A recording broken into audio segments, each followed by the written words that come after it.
పరమేశ్వర స్వరూపమైన సభకి నమస్కారం. శ్రీరామాయణాంతర్గతమైనటువంటి సుందరకాండ పరమ ప్రఖ్యాతి వహించినటువంటి కాండ. ఎటువంటి ఆపదలు కలిగినప్పటికీ, ఎటువంటి క్లిష్ట సమయం ఏర్పడినప్పటికీ కూడా ఆ పరిస్థితిని అధిగమించాలి అనుకున్న వాళ్ళు పారాయణ చేసేటటువంటి కాండ సుందరకాండ. అలాగే ఉపాసన విషయమై అనేకమైనటువంటి రహస్యాలు తెలుసుకోవాలి అనేటటువంటి జిజ్ఞాస కలిగిన వారు చదివేటటువంటి కాండ సుందరకాండ. కేవలం పారాయణ చేసినంత మాత్రం చేత భగవంతుని యొక్క అనుగ్రహాన్ని తీసుకొచ్చి ఇవ్వగలిగినటువంటి కాండ సుందరకాండ.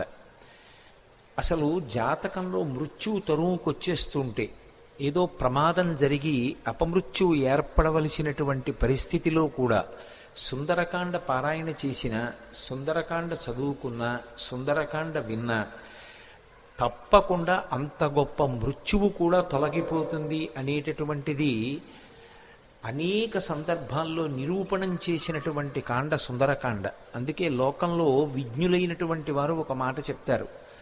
అసలు వాంగ్మయంలో అత్యంత శక్తివంతమైనటువంటివి ఏవైనా ఉంటే రెండిటినీ చెప్తారు. ఒకటి సుందరకాండ, రెండు సౌందర్యలహరి. ఈ రెండిటి తర్వాతే ఏదైనా ఉంటుందేమో కానీ ఈ రెండిటికన్నా కూడా ఇంకా శక్తివంతమైనటువంటిది, చదివినంత మాత్రం చేత, విన్నంత మాత్రం చేత ఎనలేని ప్రయోజనాన్ని చేకూర్చగలిగినటువంటి శక్తి కలిగినటువంటిది వేరొకటి ఉంటుంది అని అభిజ్ఞులైనటువంటి వారు ప్రతిపాదన చెయ్యలేదు.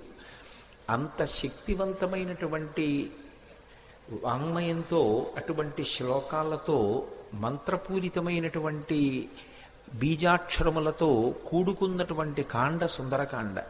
పరమసుందరులైనటువంటి సీతారాముల్ని గుండెల్లో పెట్టుకుని తన సౌందర్యాన్ని అభివ్యక్తం చేసినటువంటి మహాసుందరుడిగా, హనుమ ఒక యోగి పుంగవుడిగా, ఆత్మదర్శనం చేసినటువంటి మహాపురుషుడిగా, ఒక వ్యక్తి జీవన ప్రస్థానంలో సంసారాన్ని తరించి చిట్ట చివర పరబ్రహ్మ దర్శనానికి, ఉపాసనలో అంతర్ముఖ ప్రయాణం ఎలా చేయాలనేటటువంటి మార్గానికి సోపానాలు పరిచిన కాండ కాబట్టి సుందరకాండ అని పేరు పెట్టారు. రామకథ చెప్పినా, సుందరకాండ చెప్పినా, సీతమ్మ గురించి చెప్పినా, ప్రత్యేకించి సుందరకాండ జరుగుతున్నప్పుడు హనుమ వచ్చి తీరుతారు. ఎందుకు వస్తారంటే, రామాయణంలో ఉత్తరకాండలో ఒక విషయం ఉంది. రామచంద్రమూర్తి అవతార పరిసమాప్తి చేస్తూ హనుమని అడిగారు, హనుమ నువ్వు కూడా నాతో వచ్చేస్తావా అని అడిగారు. అక్కర్లేదు, మీ నామము మీ కథ ఎంతకాలం ఉంటుందో అంతకాలము నేను ఈ భూమి మీద ఉంటానన్నారు. అంత శక్తివంతమైనటువంటి సుందరకాండ యొక్క ప్రారంభం ఎక్కడ అంటే, నిజానికి మొదటి శ్లోకం తతో రావణనీతాయా అయినా దానికన్నా నేపథ్యం కిష్కింధకాండ చివరిలో పడింది. ఎందుచేత అంటే, కిష్కింధకాండ చివరికి వచ్చేటప్పటికి అందరూ శోక సముద్రంలో ఉన్నారు. ఎదురుగుండా సముద్రం, అందరి గుండెల్లో శోక సముద్రం. ఎందుచేత, ఎప్పుడో తప్పిపోయింది సీతమ్మ, జాడ తెలియదు. రాముడు ఏడుస్తున్నాడు, అన్న ఏడుస్తున్నాడు, లక్ష్మణుడు ఏడుస్తున్నాడు, భరతుడు అన్న కోసం ఏడుస్తున్నాడు, కౌసల్య సుమిత్ర కైకేయి బిడ్డల కోసం, రాముడి కోసం, కోడల కోసం, నందిగ్రామం వెళ్ళిపోయిన భరతుడి కోసం ఏడుస్తున్నారు. అసలు కోసల దేశ వాసులు ఎప్పుడు రాముడు వస్తాడని ఏడుస్తున్నారు. అవతల వానరులు సీతమ్మ జాడ తెలియలేదు. మాట ఇచ్చినటువంటి సుగ్రీవుడు సీతమ్మ జాడ కనిపెడతానన్నవాడు ఎలా కనిపెడతాడు? మాట దక్కించుకోగలడా? వానరులు ఏడుస్తున్నారు. సుగ్రీవుడు నా మాట నిలబడుతుందా? సీతమ్మ యొక్క జాడ కనిపెట్టి తేగలిగిన వాడు ఉన్నాడా? హనుమ కార్యం సాధించగలరన్న నమ్మకం ఉంది, కానీ అది జరిగే వరకు ఉద్విగ్నతతో ఉన్నాడు.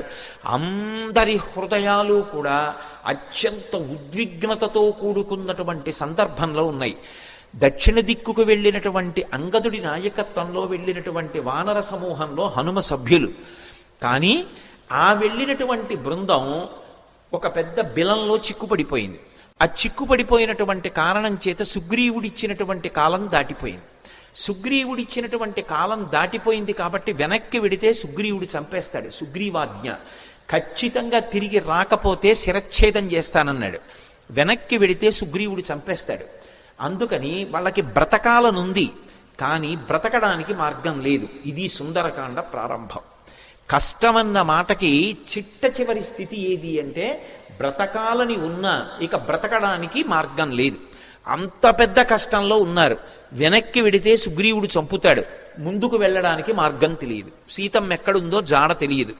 అందుకని ప్రాయోపవేశం చేశారు. మేమందరం చచ్చిపోతామని పడుకున్నారు. మేమేమి ముట్టుకోం, మా అంతటా మా శరీరాలు పడిపోతాయి, లేదా క్రూర మృగాలో పక్షులో ఏవో వచ్చి మమ్మల్ని చంపేస్తాయి, తినేస్తాయి అని పడుకున్నారు. నిజంగా వాళ్ళు చచ్చిపోదామని అనుకోవట్లేదు, బ్రతకాలనుంది, కానీ చచ్చిపోవడం వినా మార్గం లేదు. అది అక్కడున్న స్థితి. అంత శోక సముద్రంలో ఉన్నారు. అటువంటి స్థితిలో అకస్మాత్తుగా ఒక పక్షి అరిచింది. వాళ్ళు తెలిసో తెలియకో రామకథ చెప్పుకున్నారు పడుకుని. ఇదెక్కడి ప్రారంధం వచ్చింది రామనకి?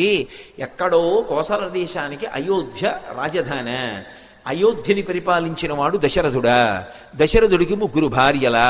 60,000 సంవత్సరముల వయస్సు వచ్చే వరకు బిడ్డలు లేరా? బిడ్డలు పుట్టకపోవడానికి ఎదురొచ్చినటువంటి పాపాన్ని పోగొట్టుకోవడానికి అశ్వమేధయాగం చేసి మంచి కుమారుల్ని పొందడానికి పుత్రకామేష్టి చేశాడా? చేసిన యజ్ఞ ఫలితంగా రామలక్ష్మణ భరత శత్రుఘ్నులు అనేటటువంటి 4 ఉత్తములైన కుమారుల్ని పొందాడా? పెద్దవాడు సుగుణాభిరాముడా. సీతమ్మ తల్లితో కలిసి తండ్రి మాట నిజం చేయడానికి అరణ్యవాసానికి వెళ్ళాడా? సీతమ్మ తల్లిని రాక్షసుడు అపహరించాడా?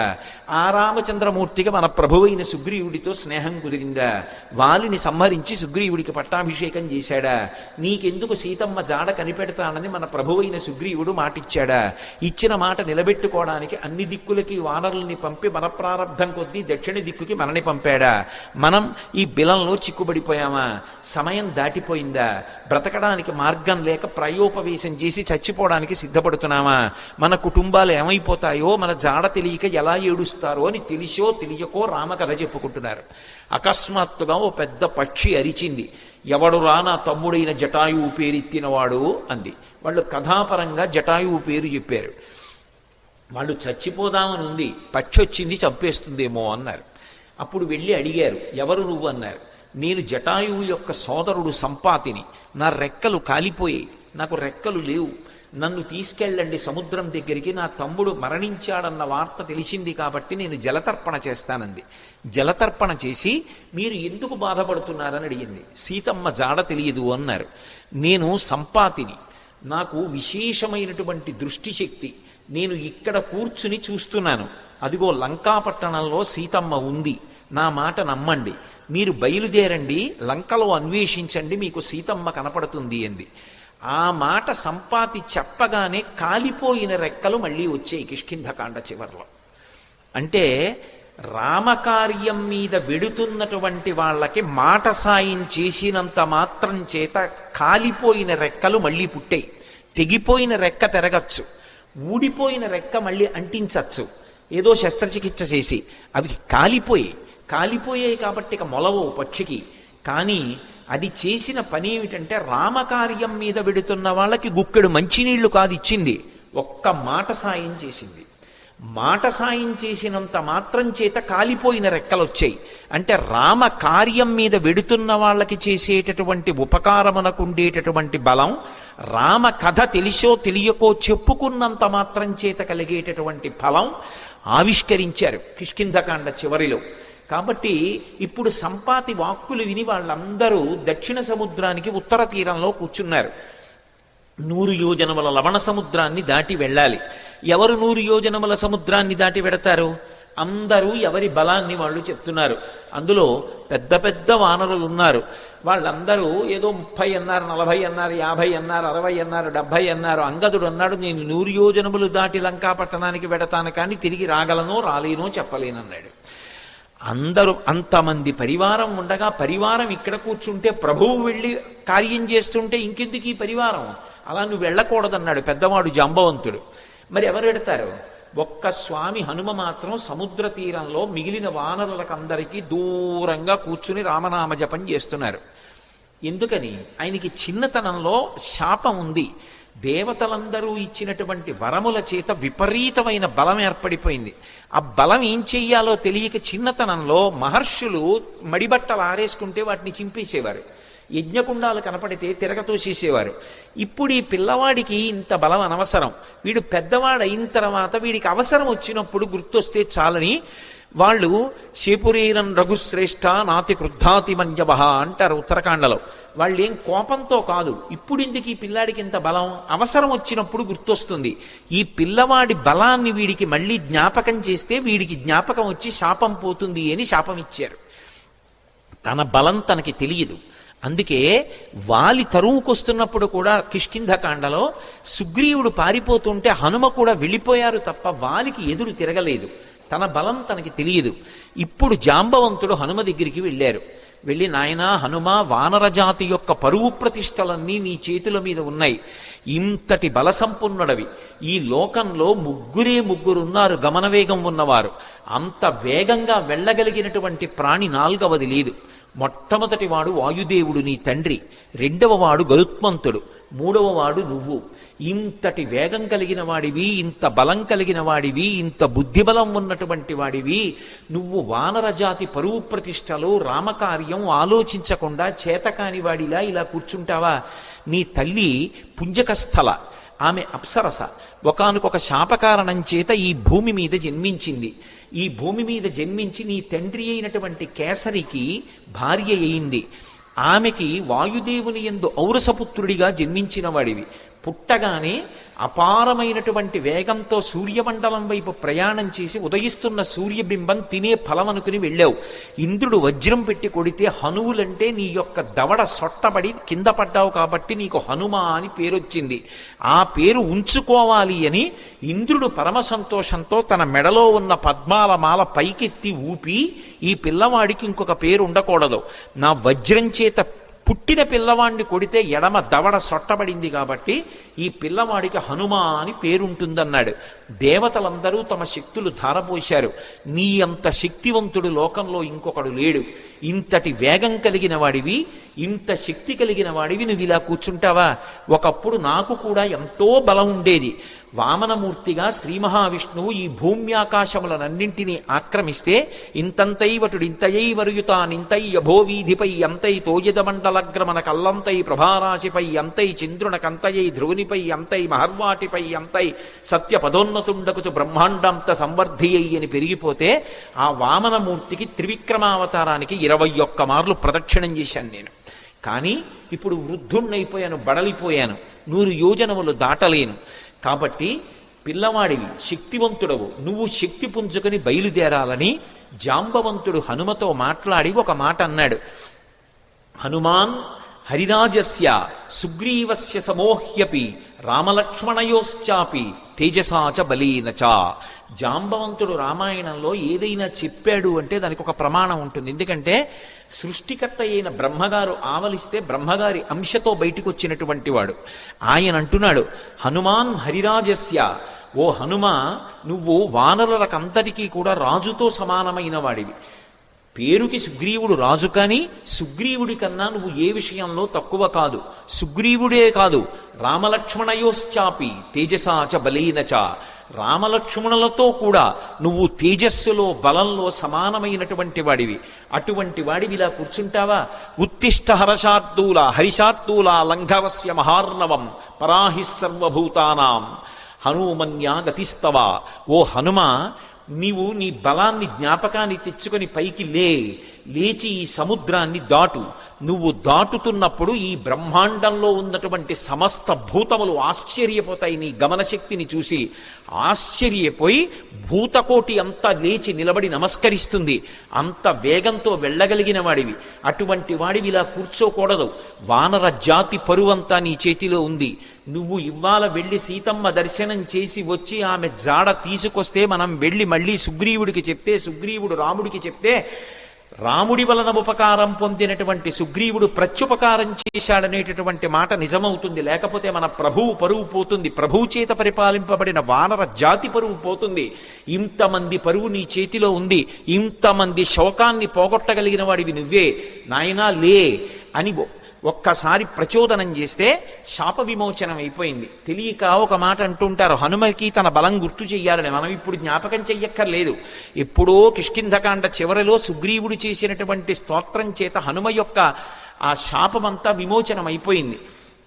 వెంటనే ఆయన తన బలాన్ని తాను జ్ఞాపకానికి తెచ్చుకొని మహేంద్రగిరి మీదకి ఎక్కుతూ అక్కడ నిలబడి ఒక మాట చెప్పారు. నా బలం నాకు జ్ఞాపకానికి వచ్చింది. నాతో సమానంగా వెళ్ళగలిగినటువంటి వాళ్ళు ఇద్దరే. ఒకటి నా తండ్రి వాయుదేవుడు, రెండు గరుత్మంతుడు. నేను ఎంత వేగంగా వెడతానంటే సూర్యుడు ఉదయాద్రి మీద ఉదయించి ప్రయాణం ప్రారంభం చేసినప్పుడు సూర్యుడితో పాటుగా ప్రయాణం ప్రారంభం చేసి సూర్యుడు మధ్యాహ్నానికి ఆకాశం మధ్యలోకి వచ్చేటప్పటికి నేను పశ్చిమాద్రికి వెళ్ళి పశ్చిమాద్రిని ముట్టుకుని మళ్ళీ తిరిగి వచ్చి మధ్యాహ్నం సూర్యబింబాన్ని కలవగలను. అంత వేగంతో వెళ్ళగలను. సముద్రం మీద నేను వెడుతున్నప్పుడు నా వేగాన్ని తట్టుకోలేక నా తొడల యొక్క వేగానికి సముద్రాన్నంతటినీ చాప చుట్టినట్టు చుట్టి నీటిని పైకెత్తి తీసుకుపోగలను. ఆకాశంలో ఉండేటటువంటి మేఘములనన్నిటినీ కూడా నా భుజముల చేత కట్టి ఈడ్చేయగలను. ఈవలి ఒడ్డున నిలబడి ఆవలి ఒడ్డుని నా చేతితో స్పృశించగలను. పర్వతములను పైకెత్తి ఆడి వాటిని చూర్ణములను చెయ్యగలను. ఈ భూమినంతటినీ చుట్టతాను.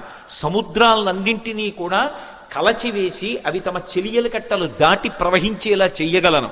అంతటి శక్తివంతుడనన్న విషయం నాకు అర్థమైంది. ఇప్పుడు నేను లంకాపట్టణానికి బయలుదేరుతున్నాను, మీరు నిశ్చింతగా ఉండండి మహేంద్రగిరి మీద నిలబడి సవేగవాన్ వేగ సమాహితాత్మ హరిప్రవీర పరవీరహంత మనస్సమాధాయ మహానుభావో జగామలంకాం మనసా మనస్వీ అని పూర్తి చేశారు మహర్షి కిష్కింధకాండ. ఆ హనుమ ఇంకా లంకాపట్టణానికి తన శరీరంతో వెళ్ళాలి. కానీ ఆయన అత్యంత ఉత్సాహంతో తన మనసుతో ఏనాడో చేరిపోయారు లంకాపట్టణానికి. శోకం అన్నది ఎక్కడుంటుందంటే మనసులో ఉంటుంది. ఆ శోకం పోవడానికి మార్గం ప్రయత్నం ఎక్కడుంటాయంటే మనసులోనే ఉంటాయి. ఆ మనసు పరిపుష్టం కావాలంటే, మళ్ళీ అటువంటి తేజస్సుని పుంజుకోవాలంటే, ఎంత కష్టాన్నైనా దాటగలగాలంటే హనుమ యొక్క అనుగ్రహంతో సీతారాముల అనుగ్రహంతో మనసు ప్రచోదనం పొందాలంటే సుందరకాండ చదవండి అని చెప్తారు. ఇంతమంది వానరులు ఉత్తర తీరంలో నిలబడిపోతే ఒక్క హనుమ మాత్రం ఎంత ఉత్సాహంగా వెడుతున్నారంటే శత్రుపురానికి మనసుతో ఆయన చేరిపోయారు. ఇక శరీరంతో వెళ్ళాలంతే. అంత అద్భుతమైనటువంటి రీతిలో ప్రయాణం చేయడానికి ఆ మహేంద్రగిరి మీద నిలబడినటువంటి స్వామి హనుమ యొక్క స్థితిని ఆవిష్కరిస్తూ సుందరకాండ ప్రారంభం అవుతుంది. ప్రారంభం చేస్తూ మొదటి శ్లోకంలో మహర్షి అంటారు, తతో రావణనీతాయా సీతాయా శత్రుకర్షణ ఈయేష పథమన్వేష్టం చారణాచరితే పథి. చారణలు ప్రయాణం చేసేటటువంటి మార్గం ఏదుందో ఆ మార్గంలో ప్రయాణం చేసి రావణుడి చేత అపహరింపబడినటువంటి సీతమ్మ జాడ కనిపెట్టడానికి స్వామి హనుమ శత్రుకర్షణుడై సంకల్పమును చేసి ఉన్నారు. ఎవ్వరూ చెయ్యలేనటువంటి సంకల్పం. అవతల దుర్నిరీక్షుడైనటువంటి రాక్షసుడు, అపారమైనటువంటి తపస్సు చేసినవాడు, కాంచనలంకకి అధిపతి, 100 యోజనముల సముద్రాన్ని దాటి వెళ్ళాలి. ఆవలి ఒడ్డున దిగిన దగ్గర నుంచి విచ్చుకత్తులు పట్టుకుని రాక్షసులు నిలబడతారు. ఎవడి తేజస్సు చూసినంత మాత్రం చేత యమధర్మరాజు గారు కూడా కాకిలో దూరి పారిపోయాడో అంతటి మహాతేజస్ సంపన్నుడు. తన జీవితం మొత్తం మీద రామచంద్రమూర్తి చేతిలో చనిపోకముందు అతను ఓడిపోయింది ఇద్దరి చేతిలోనే. ఒకటి వాలి చేతిలో ఓడిపోయాడు, 2 కార్తవీర్యార్జునుడి చేతిలో ఓడిపోయాడు. దిక్పాలకుర్ని కూడా ఓడించాడు, దేవతల్ని ఓడించాడు, ఇంద్రుణ్ణి ఓడించాడు. అంతటి శక్తివంతుడు, దుర్నిరీక్షుడు, అసలు చూడ్డం కూడా సాధ్యం కాదు. అంతటి తేజస్సుతో వెలిగిపోతుంటాడు. కొన్ని కోట్ల మంది రాక్షసులు నిరంతరం పరివేష్టించి ఉండి లంకాపట్టణాన్ని కాపలా కాస్తూ ఉంటారు. అటువంటి లంకాపట్టణంలో అతను ప్రాణ సమానంగా భావించి దాచినటువంటి సీతమ్మ యొక్క జాడ కనిపెట్టాలనేటటువంటి సంకల్పం చేసుకుని బయలుదేరుతున్నారంటే అటువంటి సంకల్పం చెయ్యగలిగినటువంటి వాడు వేరొకడెక్కడుంటాడు. అందుకని ఈయేష ఎంత గొప్ప సంకల్పం చేశారు. అందుకని ఈయేష పథమన్వేష్టం చారణాచరితే పథి. చారణాచరితే పథి అంటే చారణులు అంటే దేవగాయకులు. రామాయణంలోనే అనేక చోట్ల వాళ్ళ ప్రస్తావన వస్తుంది. శంకర భగవత్పాదులు చేసినటువంటి నవరత్నమాలికా స్తోత్రంలో కూడా చారణుల గురించినటువంటి ప్రస్తావన ఉంటుంది. చారణులు ఎప్పుడు శుభవార్తలు చెప్తూ ఉంటారు. సుందరకాండ ప్రారంభమే శుభవార్తలు దేవతలకి చెప్పేటటువంటి చారణుల యొక్క ఒక్కసారి వాళ్ళ స్మరణతో ప్రారంభమవుతుంది. అంటే సుందరకాండ ఎవరు చదువుతున్నారో ఎవరు వింటున్నారో వాళ్ళు శుభవార్త వింటారు అన్నది అన్యాపదేశంగా వాల్మీకి మహర్షి జాతికిస్తున్నటువంటి అభయం.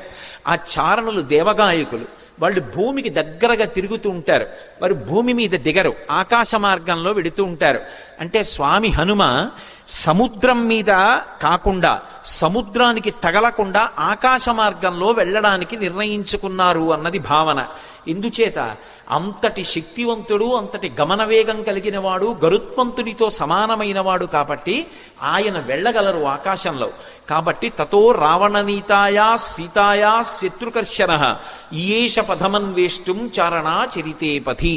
అదే శ్లోకం సంసారమనేటటువంటి సముద్రాన్ని తరించడానికి ఎటువంటి ఉపాయములను అనుష్ఠిస్తారో అటువంటి ఉపాయములు హనుమ ద్వారా ఆవిష్కరింపబడిన కాండ కాబట్టి అదే శ్లోకాన్ని వేరొక రకంగా అన్వయం అయినప్పుడు హనుమ వలన మాత్రమే మళ్ళీ అందులో ఇంకొక విషయం ఆవిష్కరింపబడుతుంది. ఆయన చారణా చరితే పది, చారణులు వెళ్ళినటువంటి మార్గంలో వెడుతున్నారు. చరణము అన్న మాట దేనికి అన్వయం అవుతుందంటే ప్రధానంగా వేదంలో ఉండేటటువంటి మంత్రభాగాలు ఉంటాయి. వేదంలో ఉండేటటువంటి మంత్రభాగాలకి సంబంధించినటువంటి విభాగాల్ని చరణములు అని పిలుస్తారు.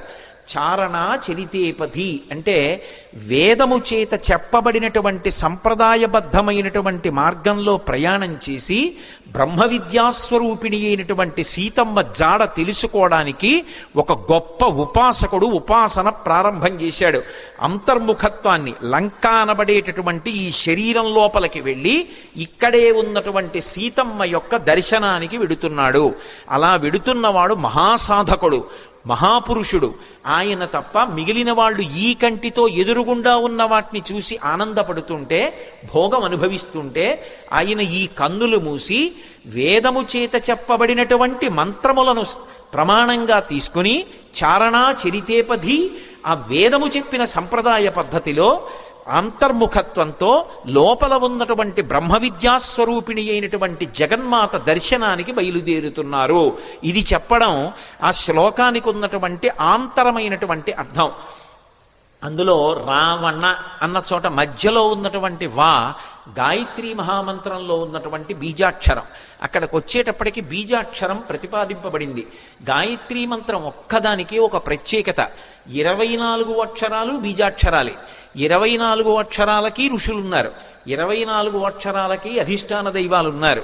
ప్రత్యేకించి ఈ వా అన్న అక్షరాన్ని రోజు గాయత్రీ మహామంత్రంలో అంతర్భాగంగా ఎవరు జపం చేస్తారో వాళ్ళకి అజ్ఞానము తొలగిపోయి జ్ఞానము కలుగుతుంది. అంత గొప్పగా అజ్ఞానమును తొలగించగలిగినటువంటి ఒక యోగి స్వరూపయ్యి అటువంటి మార్గాన్ని మనకి ప్రచోదనం చేస్తూ ఉపాసన రహస్యములను ఆవిష్కృతమయ్యేటటువంటి రీతిలో స్వామి హనుమ లంకాపట్టణానికి బయలుదేరుతున్నారన్నది ఆ శ్లోకంలో సంకేతం. అందుకని తతో రావణనీతాయా సీతాయా శత్రుకర్షణ ఈయేష పథమన్వేష్టం చారణా చరితే పథి. శత్రుకర్షణ అంటే శత్రువులను అణచినవాడు. ఏవి శత్రువులు? కామక్రోధ లోభ మదమోహమాత్సర్యములే శత్రువులు. కానీ లోకంలో అందరికీ ఎవడి కామం వాడికి సంతోషంలా అనిపిస్తే అవి శత్రువులని భావించి వాటిని పక్కకి పెట్టి భగవద్దర్శనం కోసమని శ్రమిస్తున్న వాడెవరున్నాడో వాడు ఉపాసకుడు. అందుచేత ఆయన శత్రుకర్షణుడైనటువంటి హనుమ బయలుదేరుచున్నారు. ఈ శ్లోకంలో గొప్ప విషయం ఏమిటంటే అసలు ఎప్పుడూ రామాయణం వినని వాడికి ఈ శ్లోకంతో కథ మొదలుపెట్టారనుకోండి, అందులో హనుమ పేరు లేదు. మీరు పూర్వాపరాలు చెప్తే తప్ప ఎవరు బయలుదేరుతున్నారో తెలియదు. కానీ ఈ జాతి గొప్పతనం ఏమిటంటే రామాయణం తెలియని వారు ఉండరు కాబట్టి హనుమ బయలుదేరుతున్నారు అని నేను చెప్పేసేయచ్చు. యథార్థంగా ఆలోచిస్తే అందులో ఎక్కడుంది హనుమ పేరు? ఆ ప్రారంభ శ్లోకంలో తతో రావణనీతాయా సీతాయా శత్రుకర్షణ ఈయేష పథమన్వేష్టం చారణా చరితే పథి. ఆయన బయలుదేరుతున్నారు. ఎవరాయన? హనుమ. అంటే కిష్కింధకాండతో అన్వయం చేయి. సుందరకాండని సుందరకాండగా మొదలుపెట్టేయవద్దు. సుందరకాండ గొప్పతనం తెలియాలంటే, రామకథా బలం తెలియాలంటే, హనుమ యొక్క వైభవం తెలియాలంటే, అందరూ సంతోషాన్ని పొందడం మొదలైందని తెలియాలంటే, ఆయన ప్రయాణించేటటువంటి ఆయన శక్తి శక్తి నీకు తెలియాలంటే కిష్కింధకాండతో అన్వయం చేసే తొందరకాండ మొదలుపెట్టు సుమా. అన్యాపదేశంగా మహర్షి యొక్క సంకేతం. అందుకని ఇప్పుడు స్వామి బయలుదేరడానికి సిద్ధంగా ఉన్నారు. ఆ నిలబడినటువంటి స్వామి యొక్క మూర్తిని వర్ణిస్తూ అంటారు ఆయన, దుష్కరం నిష్ప్రతిద్వంద్వం చికీర్షం కర్మవానర సముదగ్ర శిరోగ్రీవో గవాంపతిరివాబభౌ అంటారు. ఆయన తల బాగా రిక్కించి రెండు చేతులు నడుం మీద పెట్టి బలాన్ని పుంజుకుని దూరంగా 100 యోజనముల సముద్రాన్ని చూస్తూ ఆ దక్షిణ దిక్కు వంక చూస్తూ నిలబడితేట ఆయన ఎలా ఉన్నారంటే ఎదురుగుండా ఒక పెద్ద ఆబోతు నిలబడిందా అన్నట్టుగా ఉన్నారట.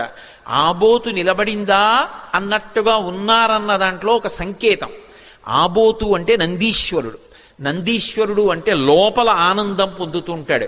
నంది శివాలయంలో ఎప్పుడు శివలింగాన్ని చూస్తూ ఉంటాడు.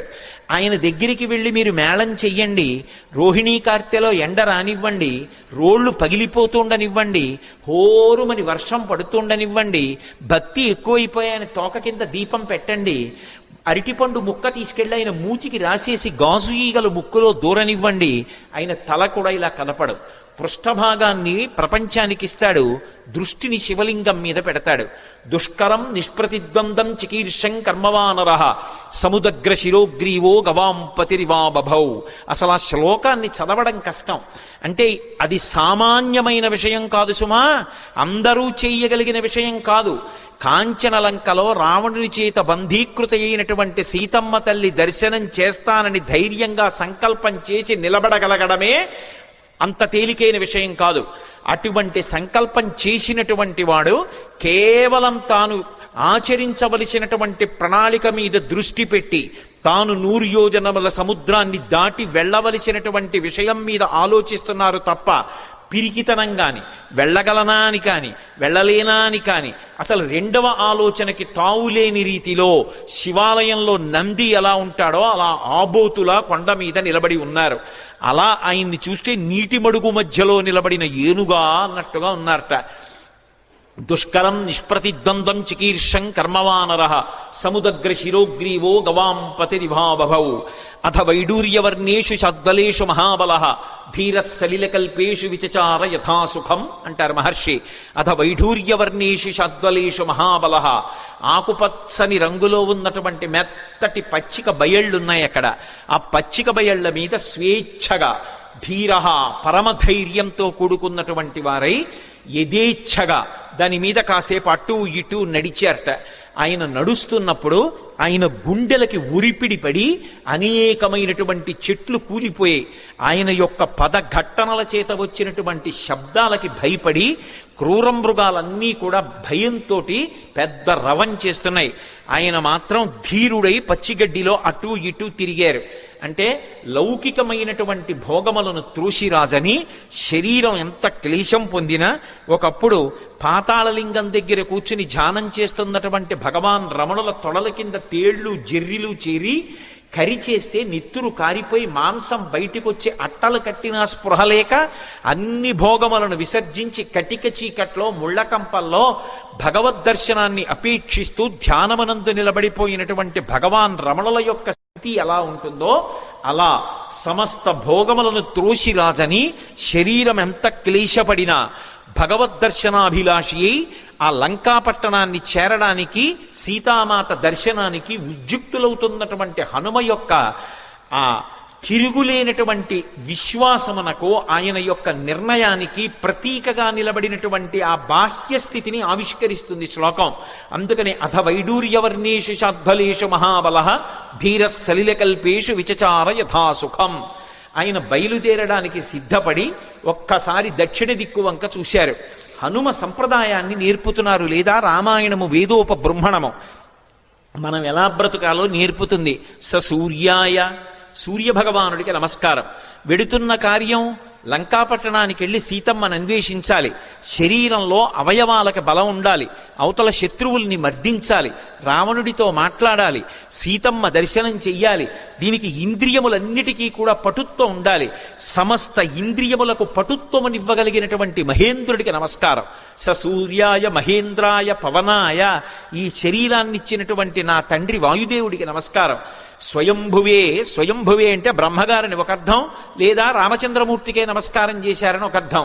స్వయంభువే భూతేభ్యశ్చాంజలిం కృత్వా, సమస్త భూతకోటికి నమస్కరిస్తున్నాను. నేను వెడుతున్న ఈ కార్యం ఇంత గొప్ప కార్యం, దీనికి సమస్త భూతములు నాకు ఉపకరించుగాక. ఎంత వినయంతో బయలుదేరుతున్నారో చూడండి. ఎంత పెద్ద కార్యాన్నైనా ఎవడు సాధిస్తాడంటే, ఎవడు వినయంతో నిలబడగలడో వాడు సాధిస్తాడు తప్ప, ఇంత పెద్ద కార్యం మీద వెడుతున్న వాడిని నేననుకున్నవాడు ఎవడున్నాడో వాడు సాధించలేడు.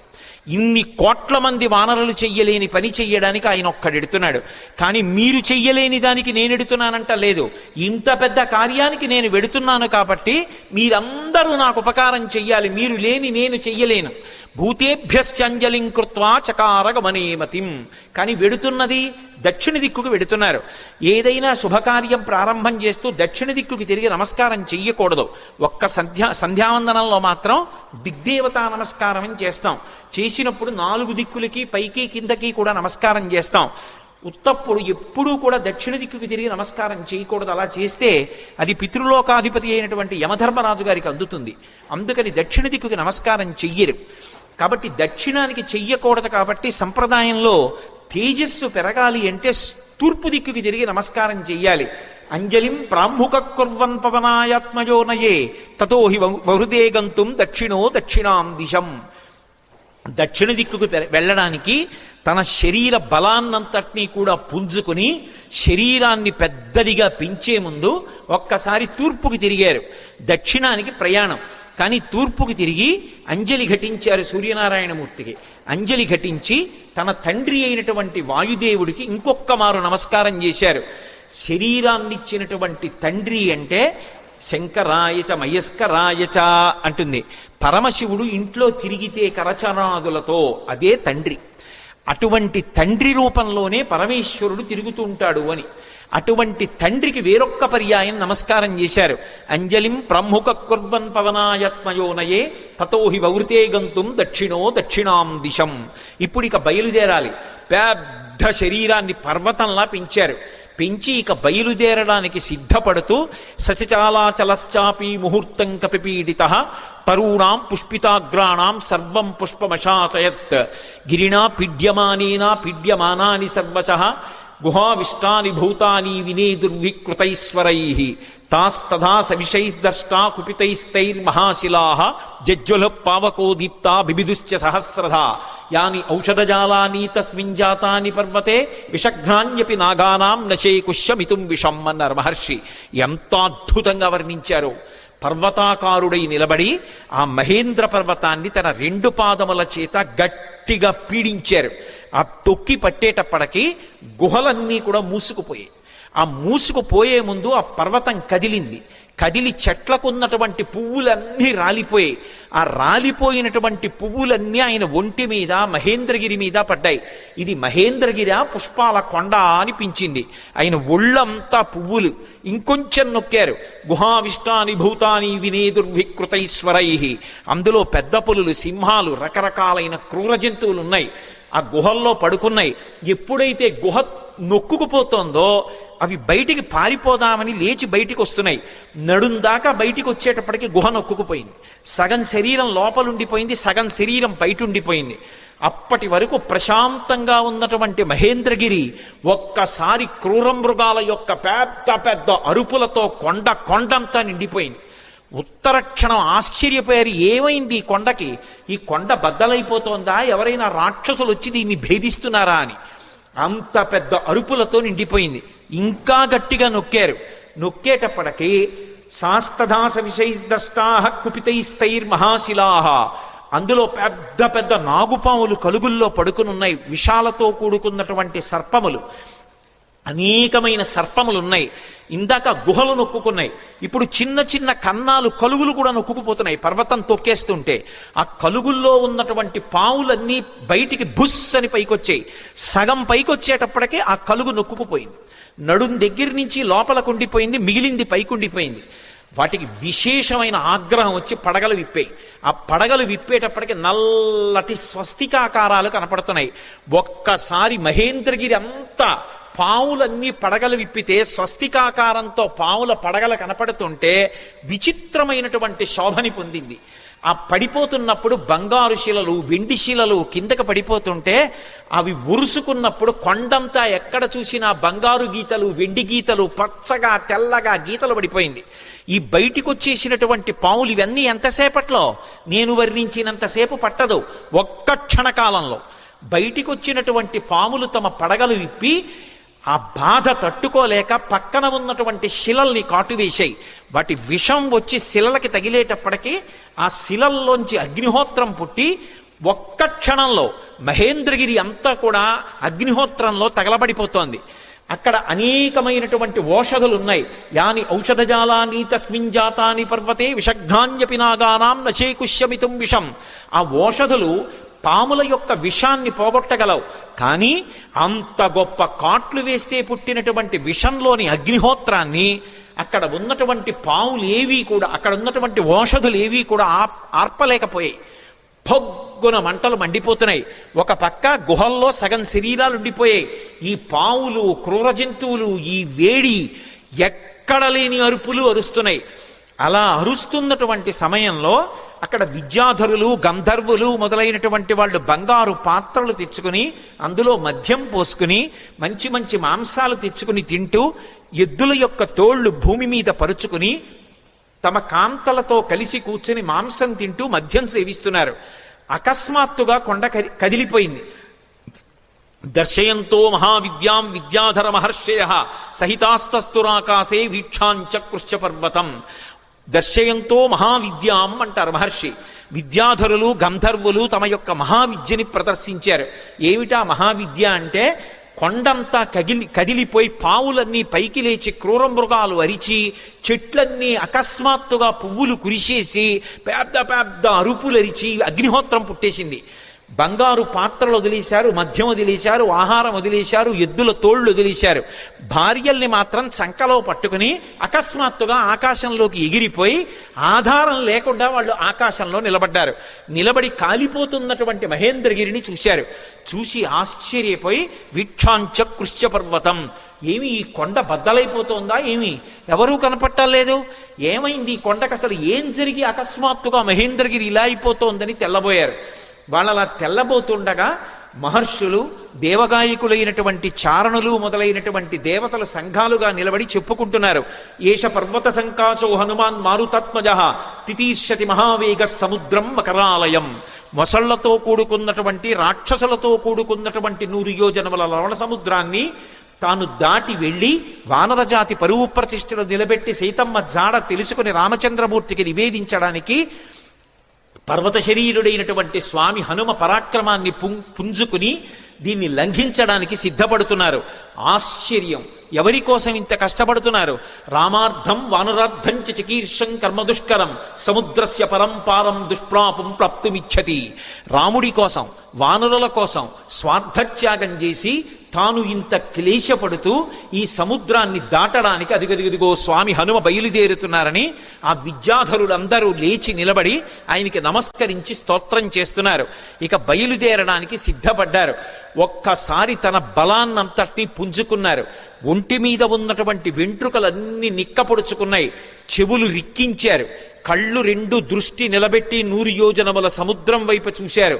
సచచాలాచలశ్చాపి ముహూర్తం కపిపీడిత అని దుదివేచ సరోమాణి చకంపే చాచలోపమః బాహూ సంస్తంభయామాస మహాపరిగసన్నిభౌ సపాదచ కపికట్యాం చరణౌ సంచుకోచ.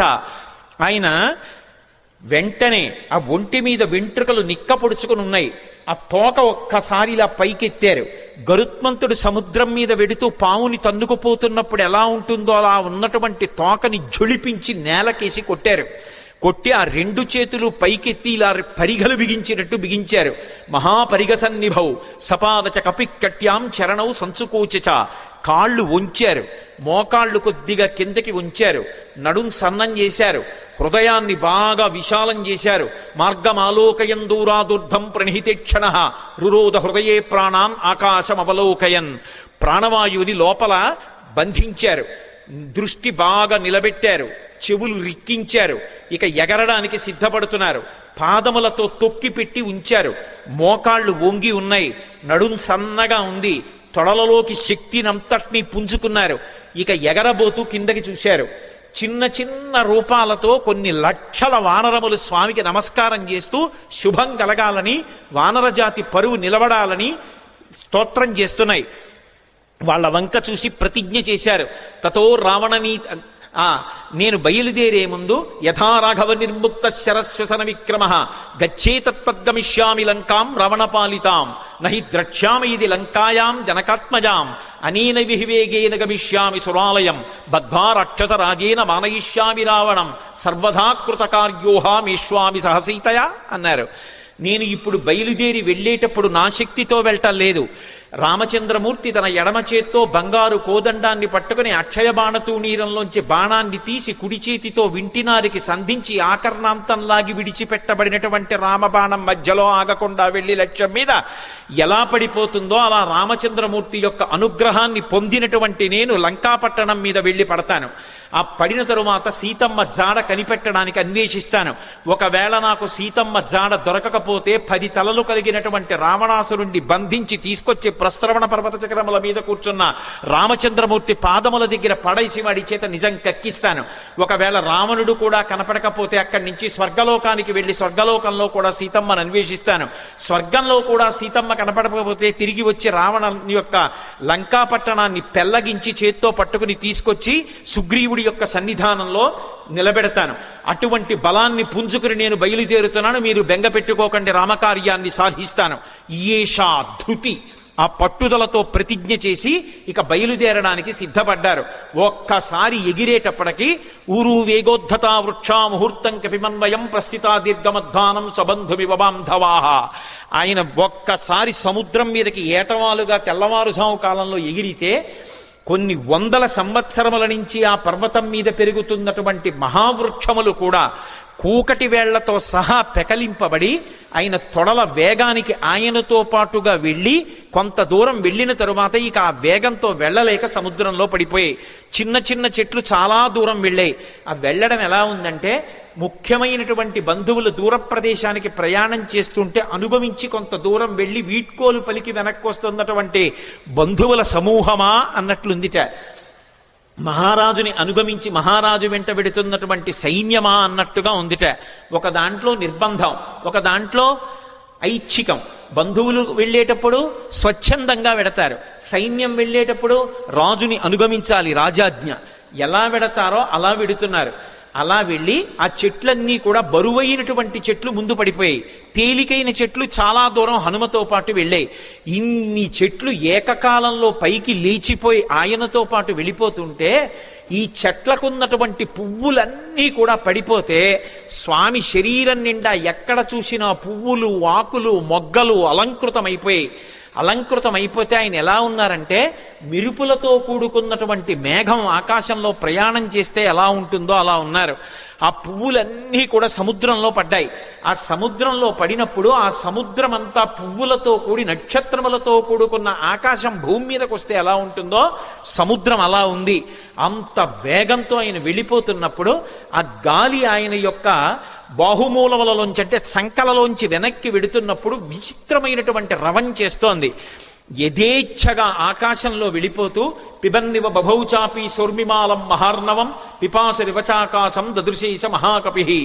ఆయన ఆ వెడుతున్నప్పుడు ఎలా ఉందంటే, ఇలా పైకి చూస్తే మెరుపుల ముద్ద వెళ్ళిపోతున్నట్టుగా ఆకాశాన్ని ఎవరో తాగేస్తున్నారా అన్నట్టుగా ఉంది. ఆయన వెడుతున్నంతసేపు ఎంత దూరం ఆయన ప్రయాణం చేస్తే అంత దూరం సముద్రం చాప చుట్టినట్టు పైకి లేచి ఆయన శరీరం అలా వెళ్ళిపోగానే ఆయనకి తగులుతోందా అన్నట్టుగా పైకి లేచి విరిగి కెరటం పడిపోతోంది. అలా సముద్రం పైకి లేచిపోయి సంక్షోభాన్ని చెందుతోంది. పెద్ద పెద్ద చెట్లు పడిపోయాయి, కెరటాలన్నీ కదిలిపోతున్నాయి, సముద్రంలో ఉండేటటువంటి ప్రాణులన్నీ క్షోభ చెందాయి.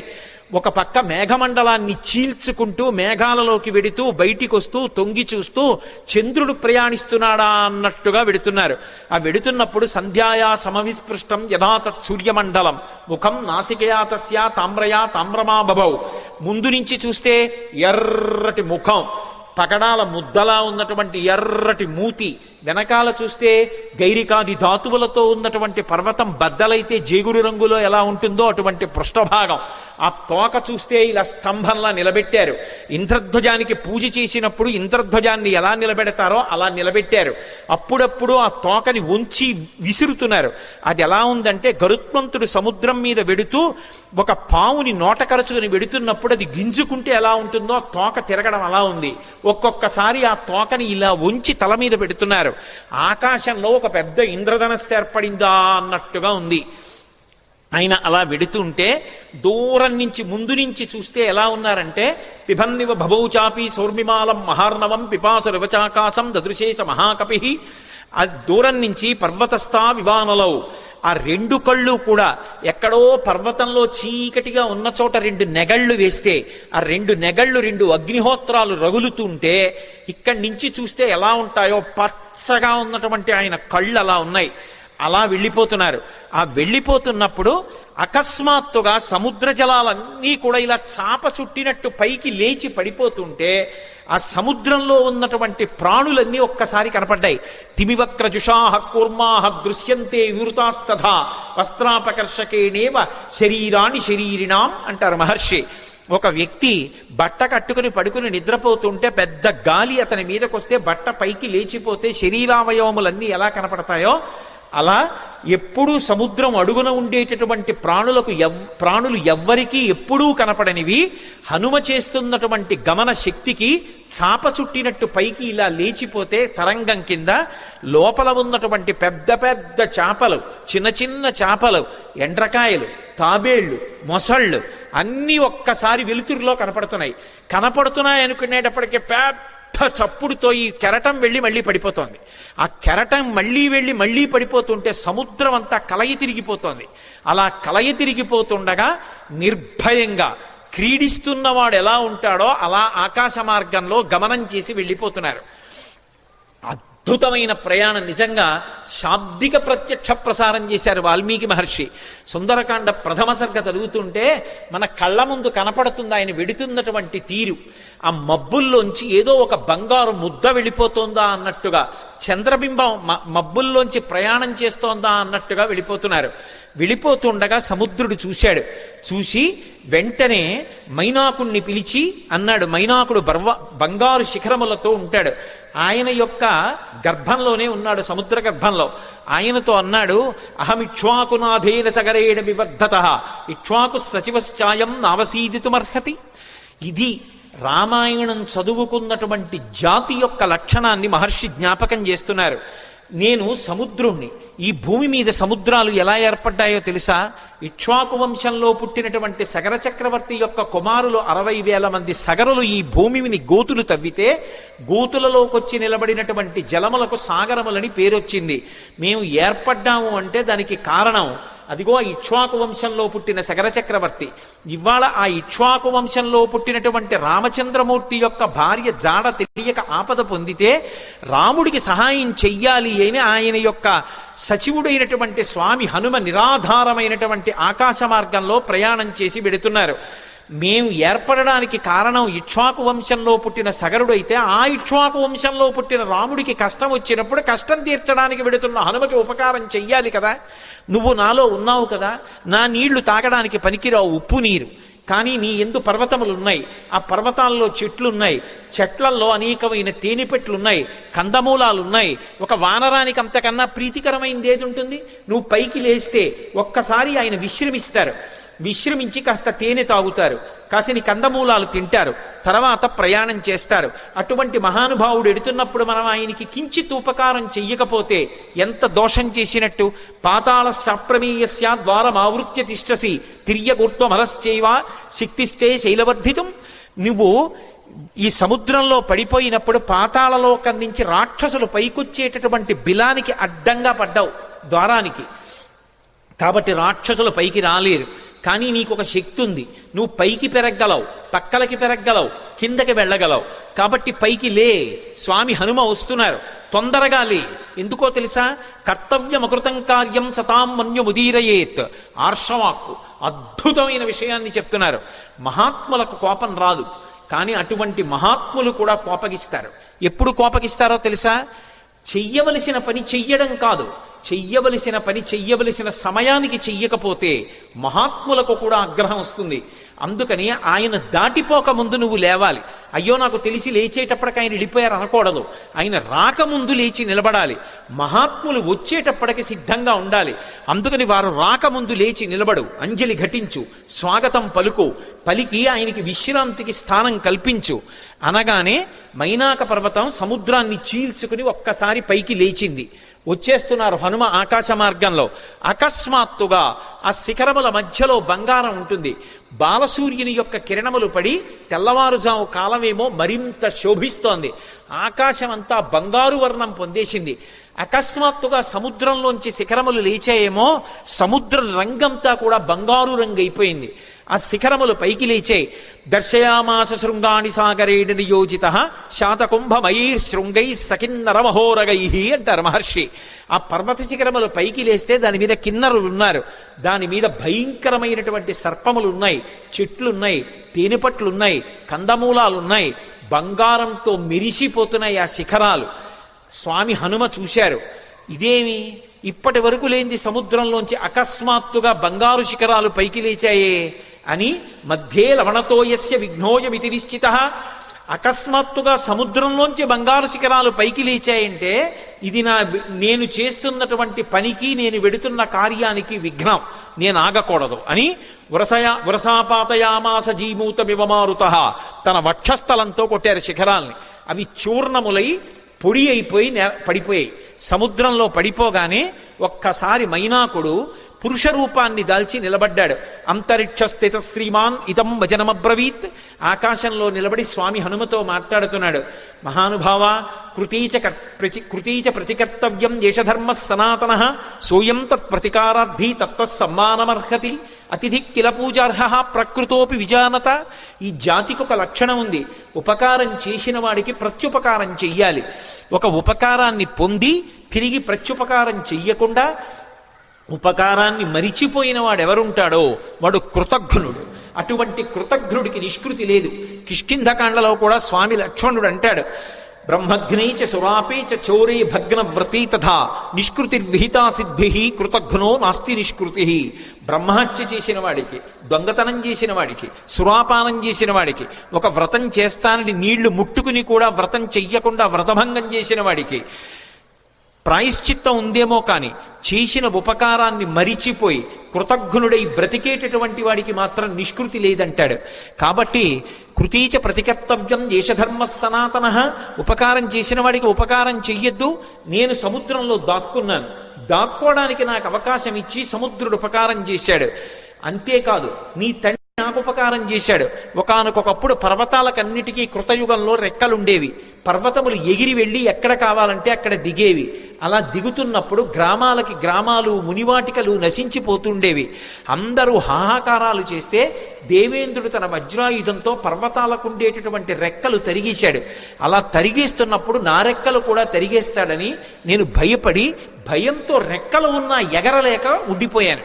అప్పుడు నీ తండ్రి వాయుదేవుడు చూశాడు, మిత్రత్వాన్ని పాటించి అయ్యో రెక్కలున్నా ఎగరలేకపోతున్నాడని నన్ను ఎత్తి ఇంద్రుడికి కనపడకుండా తీసుకొచ్చి సముద్రంలో పడేశాడు.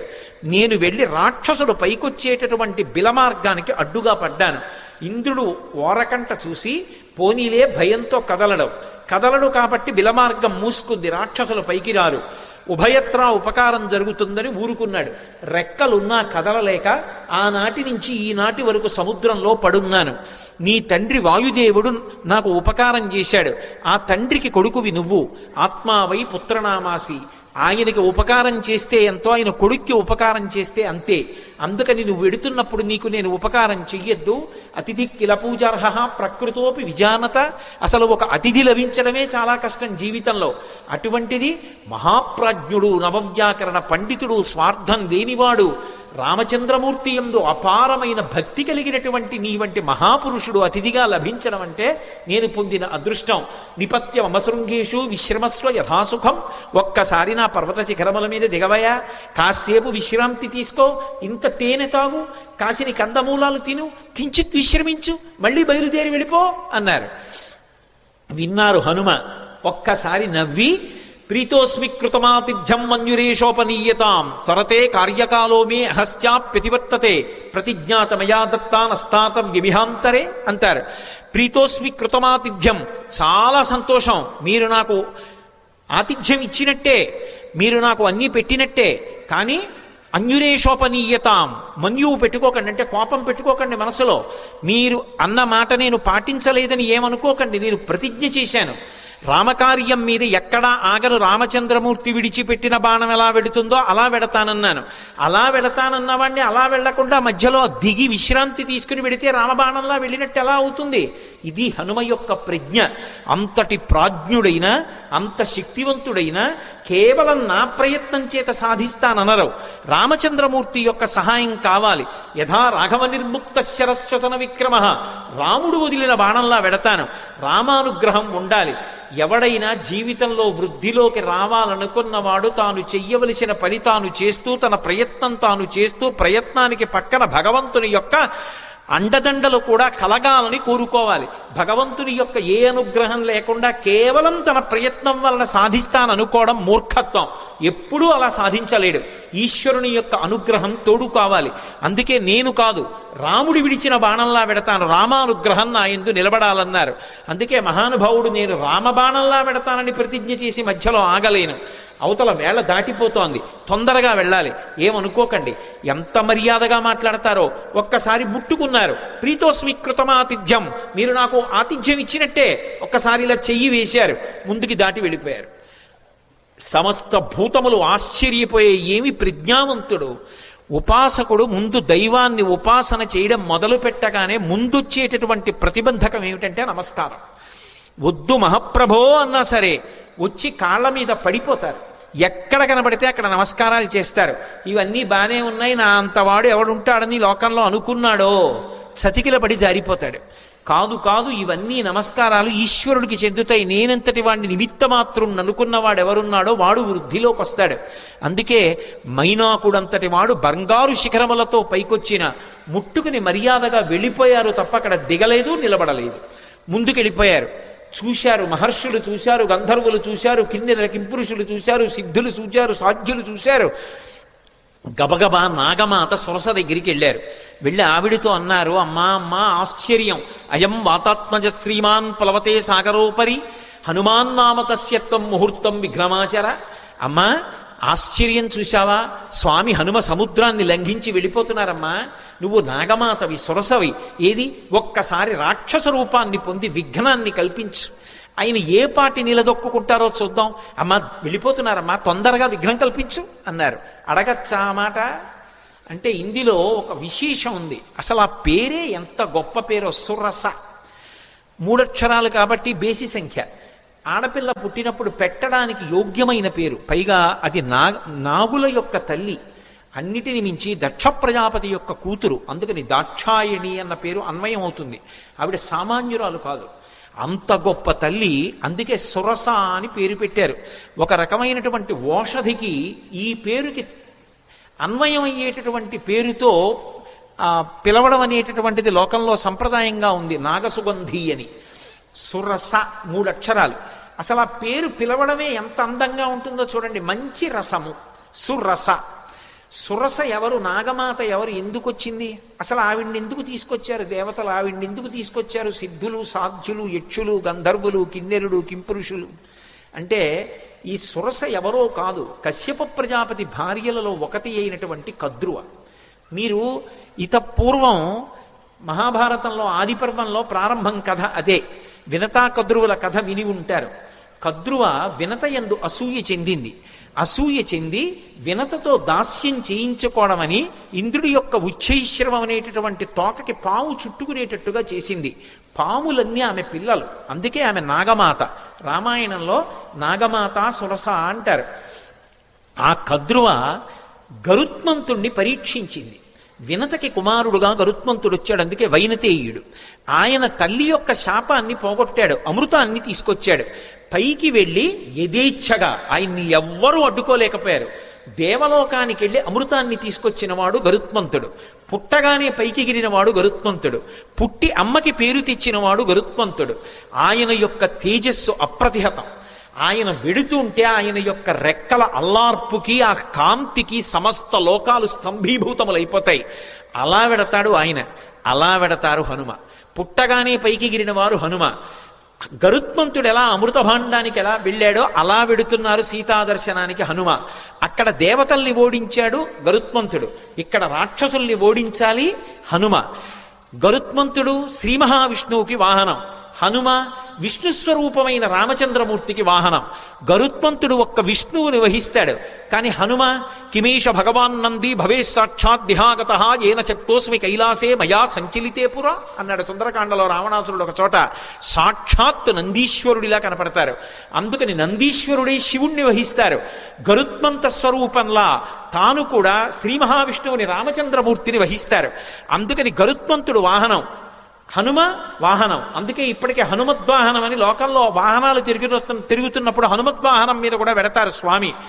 కాబట్టి వాహన రీత్యా ఇద్దరు అభిన్నులు, తల్లికి కీర్తి తేవడంలో అభిన్నులు, తల్లికి కలిగినటువంటి ఇబ్బందిని తొలగించడంలో అభిన్నులు. ఇక్కడ సీతమ్మ తల్లి తల్లితో సమానం. ఆ తల్లిని ఆ చెర నుంచి విడిపించాలి, అందుకు వెడుతున్నారు. ఆయన అమృతం తెచ్చాడు, ఈయన సీతమ్మ జాడ అన్న అమృతాన్ని తెచ్చి వానరుల్ని రాముణ్ణి సీతమ్మని సంతోషపెడతారు. ఆయన చేసిన కార్యం ఈయన చేసిన కార్యం ఒక్కలాంటివి. గరుత్మంతుడికి ఏ వేగం ఉందో హనుమకి ఆ వేగం ఉంది. అందుకే తరచుగా ఆయన తోకని గరుత్మంతుని యొక్క గరుత్మంతుని నోటితో పావుతో పోలుస్తారు. పైగా ఆయన బయలుదేరేటప్పుడు కూడా అందుకే సుపర్ణ వివచాత్మానం మేనీస కపికుంజరహ అంటారు మహర్షి. తనని తాను గరుత్మంతునిగా భావించుకున్నారు, ఎందుకంటే ఇద్దరు అభిన్నులు కనుక. గరుత్మంతుణ్ణి పరీక్ష పెట్టినటువంటి కద్రువ మాత్రమే హనుమని కూడా పరీక్ష చెయ్యడానికి యోగ్యురాలు. ఆ శక్తి ఆవిడికే ఉంది. అందుకే దేవతలు నాగమాత అయినటువంటి కద్రువ దగ్గరికి వెళ్ళారు. కద్రువకి మారు పేరు సురస. ఆ కద్రువే ఒకానొకప్పుడు అదితి చేత శాపం పొందింది. శాపం పొంది రోహిణీదేవిగా వచ్చింది. ఆ రోహిణీదేవిగా వచ్చినప్పుడు మళ్ళీ బలరాముడికి తెల్లయింది. బలరాముడు ఎవరు? శేషుడు, పాము. అందుకే ఎక్కడున్నా పాములకు తల్లిగానే ఉంటుంది.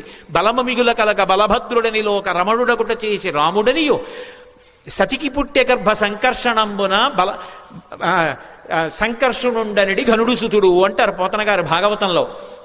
శేషుడికి తల్లిగా రోహిణీదేవిగా నందవ్రజంలో ఒకనాడు కృష్ణ భగవానుడి యొక్క అన్నగారికి తల్లి అయింది. ఆ రోహిణీదేవియే కద్రువ. ఆ కద్రువయే సురస. సురస అన్న పేరుతో రాక్షసీ రూపాన్ని పొందింది. అందుకని మాతృస్థానీయ, అమ్మతో సమానురాలు. ఎందుకని అంటే గరుత్మంతునికి పినతల్లి, గరుత్మంతుడు హనుమ అభిన్నులు కాబట్టి గరుత్మంతునికి పినతల్లి, కాబట్టి పినతల్లి తల్లితో సమానం, కాబట్టి మాతృస్థానీయ.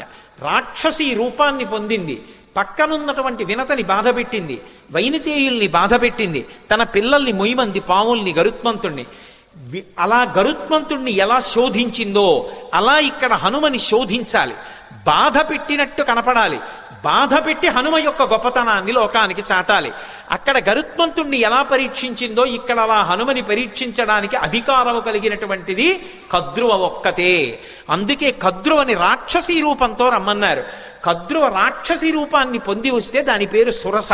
కానీ ఆమె దాక్షాయణి, దక్ష ప్రజాపతి కుమార్తె, కశ్యప ప్రజాపతి యొక్క భార్య. అందుకే వినత కద్రువ ఇద్దరూ కూడా దక్ష ప్రజాపతి కుమార్తెలలో వాళ్లే. అందుకని ఆమె రాక్షసీ రూపాన్ని పొంది వచ్చి అడ్డంగా నించుంది. ఇప్పుడు నిలబడితే స్వామి హనుమ వచ్చేస్తున్నారు. ఆయన్ని చూసింది.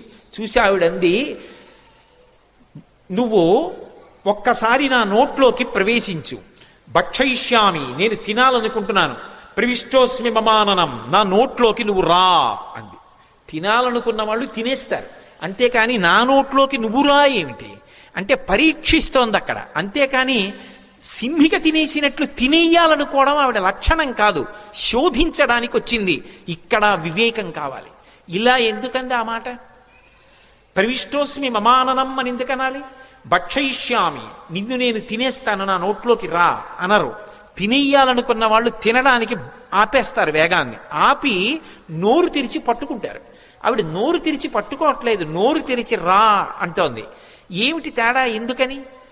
అది వివేకం అంటే. అది ఉందా హనుమకి? తట్టుకుంటారా రేపు లంకలో? ఇది పరీక్షిస్తున్నారు దేవతలు. వెంటనే ఆయన మహానుభావుడు హనుమ చూశారు, ఇదేదో ప్రతిబంధకం వచ్చిందే, రాక్షసు వచ్చిందే, నోరు తెరిచిందే.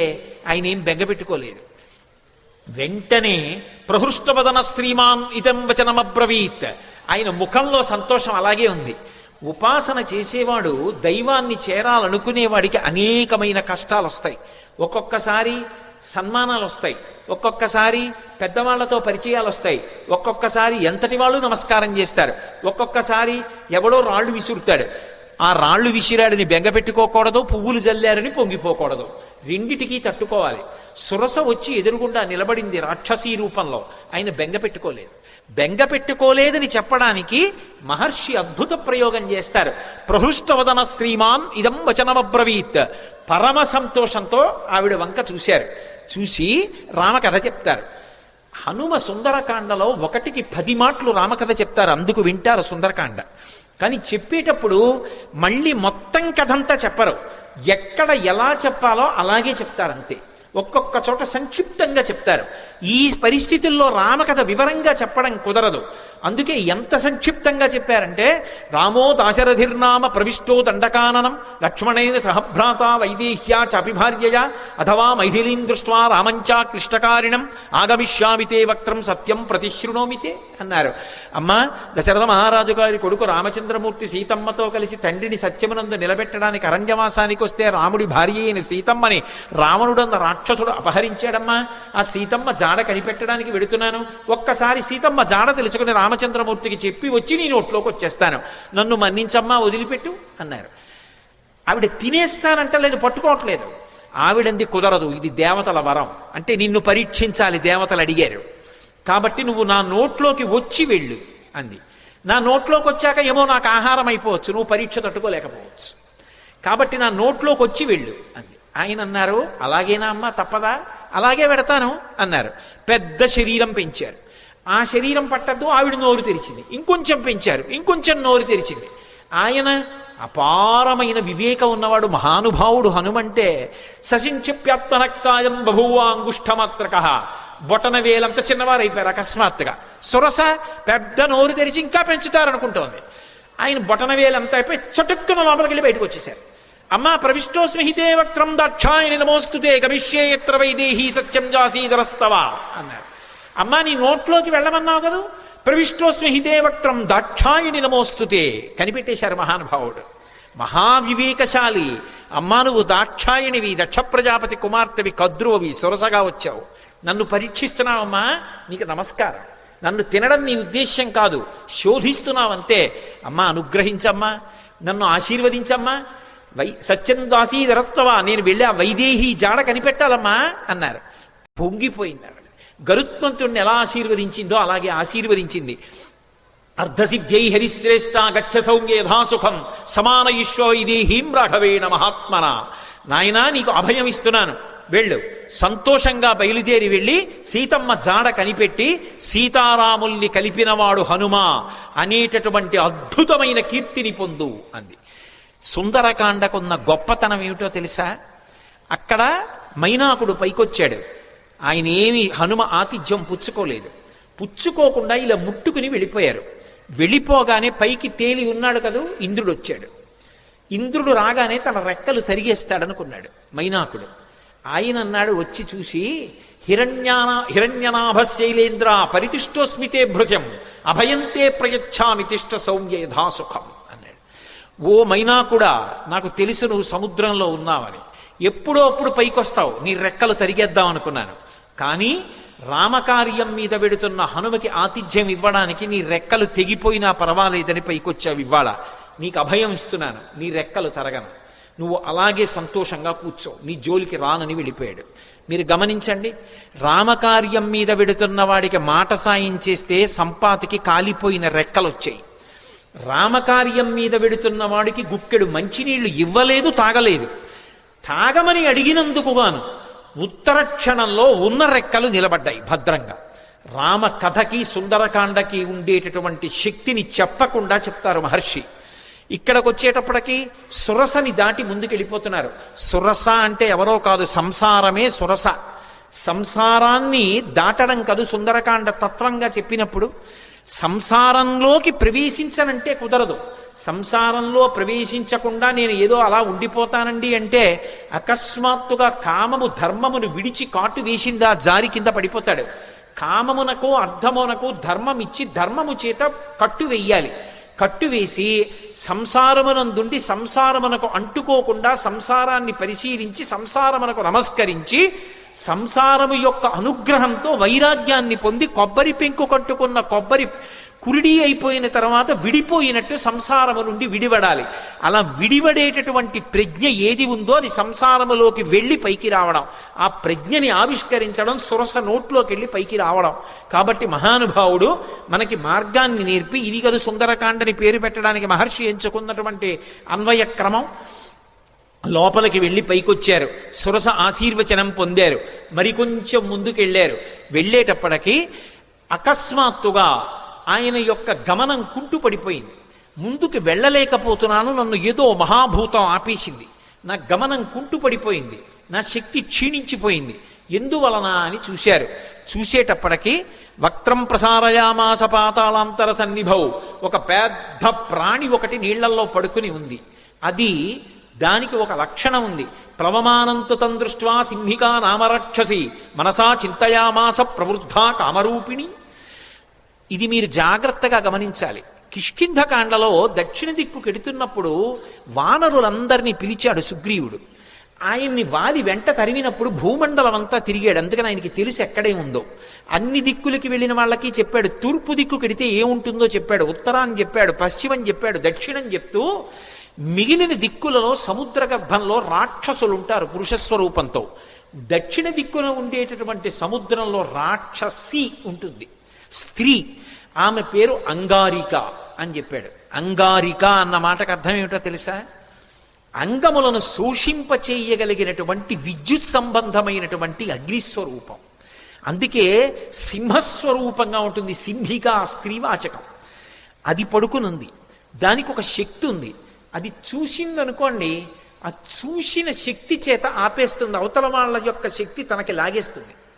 అంత గొప్ప శక్తి సింహికది. అది లాగేసింది హనుమ యొక్క శక్తిని. ఆయన శక్తి కుంటుపడిపోయింది, ముందుకు వెళ్ళలేకపోయారు.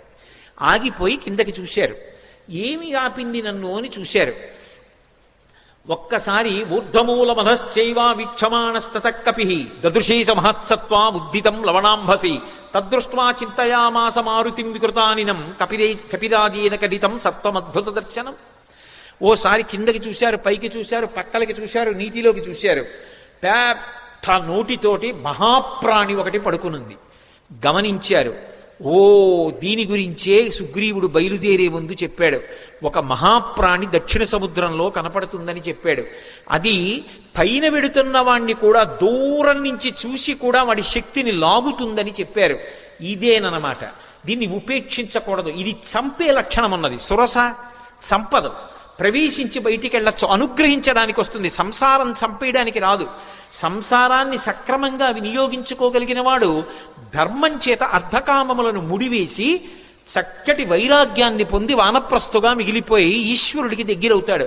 సంసారాన్ని ఉపయోగించుకోలేని వాడు సంసారం పెట్టిన పరీక్షకి లొంగలేక ఇది నేననుకుని బరువు పెంచుకుని సంసారమునందు మగ్నుడైపోతాడు. తట్టుకోగలిగిన వాడు సంసారంలోకి వెళ్ళి కామాన్ని అర్థాన్ని ధర్మంతో ముడిసి తరిస్తాడు. అందుకని అది పరీక్షిస్తుంది, అది అనుగ్రహిస్తుంది. అందుకు నమస్కరించారు. సింహిక అనుగ్రహించదు, చంపేస్తుంది. అందుకని దీన్ని విడిచిపెట్టకూడదనుకున్నారు. వక్త్రం ప్రసారయామాస పాతాళాంతర సన్నిభం సంక్షిప్య ముహురాత్మానం నిష్పపాత మహాబల. ఒక్కసారి శరీరం పెంచారు. మళ్ళీ సురస పెంచినట్టే సింహిక కూడా పెద్ద నోరు తెరిచింది. చూశారు. ఒక్కసారి మళ్ళీ చిన్న రూపాన్ని పొంది లోపలికి వెళ్ళిపోయారు. సమస్త భూతములు భయపడ్డాయి, అమ్మోది మింగేస్తుందని. వెళ్ళిపోయి సింహకి యొక్క మర్మావయవములు ఎక్కడ ఉన్నాయో చూశారు. మర్మస్థానములు, ప్రాణములు దేని మీద ఆధారపడి ఉంటాయో వాటిని మర్మస్థానములు అంటారు. అటువంటి మర్మస్థానములను చూశారు. ఆ గుండె, ఊపిరితిత్తులు అటువంటి వాటిని తుంచేశారు. తుంచేసి చటుక్కన పైకొచ్చారు. ఆ ప్రాణి నీటి మీద తేలిపోయింది, మరణించింది. చాలా సంతోషం అనుకున్నారు. పైనుంచి దేవతలు, గంధర్వులు, మహర్షులు అందరూ పుష్పవృష్టి కురిపించారు. ఆ సింహికారూపం చెనకగలదా? అందుకే అది ఆయన చేత సంహరింపబడింది. సంహరించే వాటిని, ప్రమాదములు తెచ్చే వాటిని కూడా నిలబెట్టగలిగిన ప్రజ్ఞ కలిగినటువంటి మహాపురుషులు ఈ దేశంలో ఉన్నారనడానికి రామాయణం ప్రబల సాక్ష్యం. వెంటనే సింహికా సంహారం చేశారు, ముందుకెళ్ళిపోయారు. తతస్సలంబ సగిరే సమృద్ధే విచిత్రకూటే నిపపాతకూటే. లంబ పర్వతము అనబడేటటువంటి పర్వతం, ఆ పర్వతం మీద దిగారు. దాని నిండా సెలయేళ్లు, అనేకమైనటువంటి చెట్లు. ఒక్కసారి దిగి తన ఒంటి వంక చూసుకున్నారు. ఓహో, రామానుగ్రహం ఉండాలి, కానీ ఇటువంటి నూర్లు ఎన్నైనా దాటుతానన్నారు. మీతో నేను మనవి చేశాను, సుందరకాండ మీద ప్రవచనం చేసేటప్పుడు ఏదో ఒక మంగళప్రదమైనటువంటి ఘట్టం దగ్గరికి వస్తే తప్ప ఆపకూడదు. మిగిలినవి నేను సమయం చూసుకుని ఆపగలను, కానీ సుందరకాండ ప్రవచనం అలా చేయడానికి వీల్లేదు. సుందరకాండ ప్రవచనం చేస్తే మంగళప్రదమైన ఘట్టం దగ్గర ఆపాలి. అందుకే స్వామి 100 యోజనముల సముద్రాన్ని దాటి ఆవలి ఒడ్డుకి దక్షిణ తీరాన్ని చేరి లంబపర్వతం మీద దిగి సంతోషంగా ఉన్నారు. లంకాపట్టణాన్నంతటినీ చూస్తున్నారు. మొదటి రోజు ఆయన చేసినటువంటి కార్యము సఫలీకృతమైంది అన్న శుభవార్త దగ్గర ఇవాల్టి ప్రవచనాన్ని పూర్తి చేస్తున్నాను.